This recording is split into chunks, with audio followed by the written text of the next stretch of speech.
We have had a host of questions brought up to us. We appreciate that. And I'll remind you again as we go along, if you want to put a question together and get it into the mix, just raise your hand, and we still have some volunteers back there looking for questions, and they'll bring them up.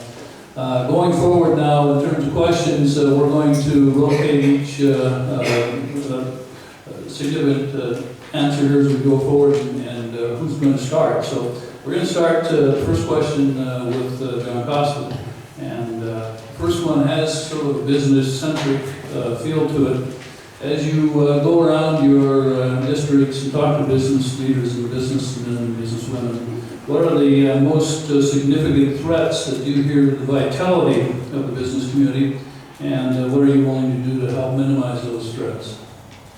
Well, like I said in my opening statement, I hear a great deal about the regulatory burden that businesses are facing today. It's causing a lot of businesses to not hire, to not invest. This election cycle, this election date has been one of those that has become, let's wait and see the outcome of the election. Some of that has to do with federal regulations that have, as I say, filtered down to the local level. The other one I hear about, one of the others I hear about is access to capital. That is problematic for businesses for a lot of reasons, not the least of which are some of the regulations that have come out of Dodd-Frank, and some that, quite frankly, are pending at this point. And the other part of it is taxation. Not all of it at the federal level, some of it at the state level, but even at the federal level, we have the highest corporate taxes in the world, and which just doesn't allow us to be competitive. So those are fundamentally the three things I mentioned earlier.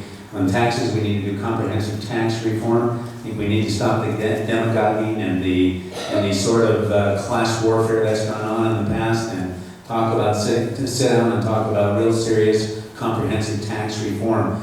We're looking at sequestrations here between the election day and the beginning of the year, and that's got to be part of that discussion. We cannot allow this to happen. We have a tremendous military presence in this state, not necessarily in the first district, but certainly will be affected by sequestration if another $500 million comes out of the Defense Department. We have tremendous military presence, so that's going to be part of it. The other part of the regulation, the House has passed the REINS Act, which allows the legislative body to review the most onerous of regulations. Those at the CBO estimate have an impact over $100 million or more on businesses across the state. Just a few things that are out there.